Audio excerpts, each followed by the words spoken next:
Is the NES capable of 3D graphics? Apparently it is. The images that you're looking at are actual images from the actual MegaMan game. Now, obviously it's running through a program. I'm going to tell you a little bit about the program, what it does, and where you can get it. This thing is awesome. And we're not talking like Virtual Boy awesome. We're talking brand new, the Switch awesome, okay? Something new, something we haven't seen, and something that I didn't even think existed or could exist. You definitely got to check this out.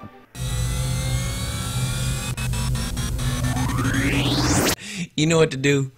Like and subscribe, guys. Like and subscribe. I'll put a link in the description to the Discord channel. So the Discord channel is 3D Sen. I think it's 3D NES backwards, but I don't know. It's a pretty cool name. Anyway, once you get in here, there's a developer, Geod, and Geod Studios is the one that actually made this product. So in this channel, I'd recommend going into the README first, and then you can go into the beta section for the PC, and on the pinned messages you'll see all the links to download either the Linux or Mac versions. And once you download it, it's pretty simple. You extract it, you start it up. By default, you'll get the keyboard because this is for the PC and Steam, but you can select gamepad, and then once you select the left or whatever button, it'll automatically detect, Logitech or whatever. But there's plenty of options in here for lighting and volume. For your box, you can set it to all black or, fantasy. You can mess with, anti-aliasing, full screen. You can also set up other controls for like player 1 and player 2, which is pretty nice. And on the bottom it has a whole section on how-tos as far as navigation. So definitely check that out. Especially for like the zapper, that's actually your right click on your mouse. So what you're actually looking at is the profiles. So each of these profiles will work for that game. Like I tried to load Super Mario Brothers in Adventure Island and it didn't work. So anyway, all you got to do is find the ROM and load it in there. So if you have a ROM, let's do Castlevania.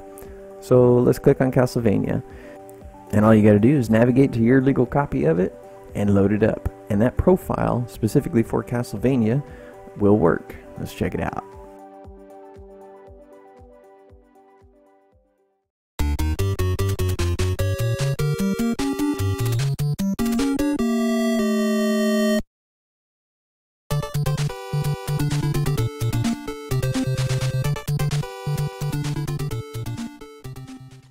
This is why you need a joystick other than your NES controller. As you can tell, I'm able to move the screen around in all kind of different directions, and you need the thumbsticks to be able to do that, analog thumbsticks. So if you have like a PS3 or PS4 controller or a Logitech USB controller or some other controller, Xbox, doesn't matter, Wii U Pro, whatever your flavor is, okay? Make sure that it has thumbsticks. That way you can zoom in and rotate the screen as you please. So the triggers, R1 and L1, allow you to zoom in and zoom out, and the thumbsticks allow you to rotate so that you can see all the way to the background, and you can actually look at it in reverse, which is pretty cool. So I think this gives a really cool view to the game, and basically what it's doing is it's taking the ROM, loading it into a Unity based program, which is a 3D based program, and it's rendering it based on the char tiles. And I talked to the developer, and it's doing some pretty slick things, but I really like this. I think this is awesome. Let's check out some more footage.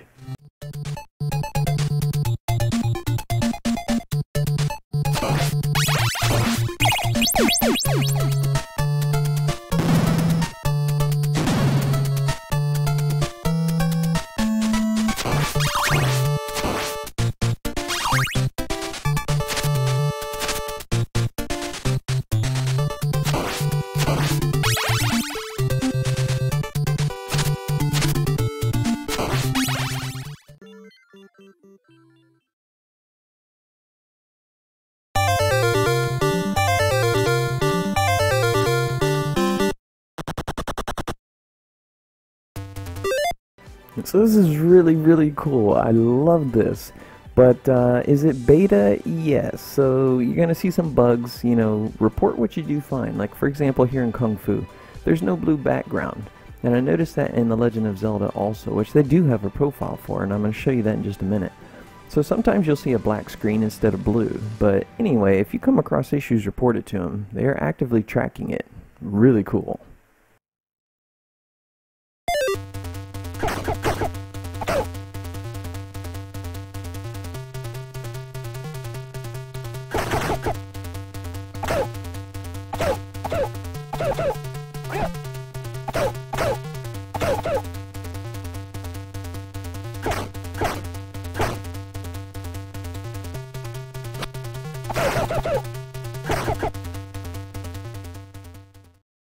I loved Kungfu. I used to play this game for hours and hours and hours. It was just, I don't know. It was just like the arcade. Well, pretty close to the arcade. And I had it at home and I loved it. Anyway, let's check out some Galaga. Everybody loves Galaga.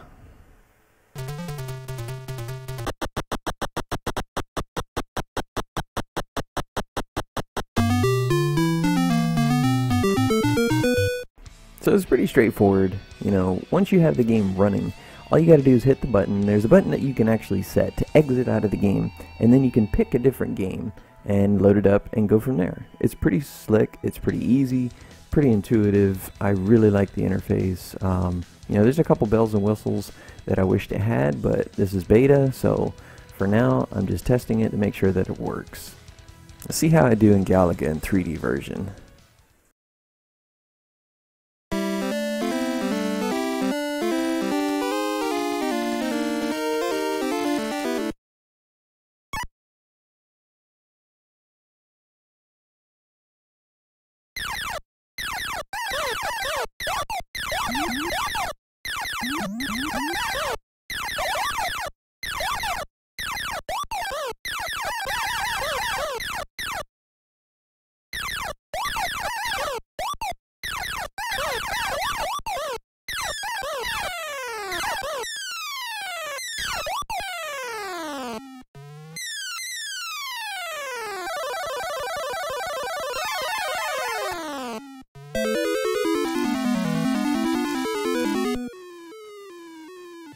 Basically, you are playing in an emulator, so when you load these NES games up, sure, there's going to be a little bit of lag, but the fact that they're 3D doesn't mean that you're going to have any additional lag. I could not tell that there was any additional lag at all. In fact, it felt, you know, just as fast, just as responsive as if I was playing straight on the emulator. I was very happy and very pleased and pleasantly surprised, actually. I thought that the 3D rendering would really take a toll, you know, on the system, but this is a PC program that's built to render these in 3D, and there's no additional lag at all, so I really like that.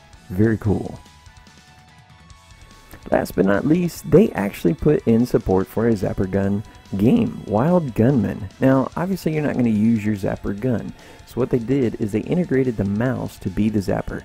So the right click button on your mouse is what you're going to use for the trigger. Well, at least by default.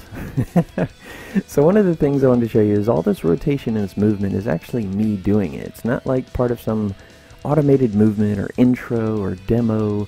You know, that's me holding the right trigger or the left trigger or the right thumbstick or the left thumbstick. You know, I'm rotating around just because I was so interested. I mean, look at these bushes. Look at the rocks. This is kind of like the Nintendo meets Minecraft, you know. And, you know, for this game, you know, use your mouse. You know, I did put the little circle on it so you could actually see it, but to actually see the game in this form is very cool. It just gives you an intricate, you know, view of how the game was actually presented. You know, when you start looking at different things, you start learning different things, and you know, the layering and the background graphics and the text, and I don't know, it was just, I really liked it.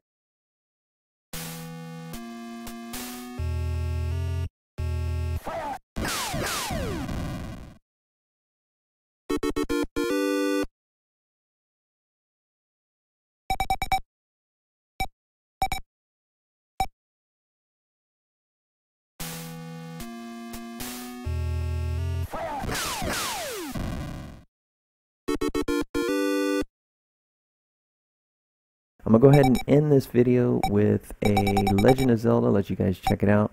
They're building profiles for different games, so keep checking them out on the Discord and find out, you know, what other games they're coming out with for profiles. I know that they're also doing Excitebike soon. I can't wait to see that. But currently this program is in beta. They don't plan to release it until, I believe, late June or third week of June, at which time you can actually purchase it on Steam and go from there. So hopefully they'll have all the bugs worked out as far as the blue screen, you know, being black and other things like that. But for the most part, it looks very polished, very done.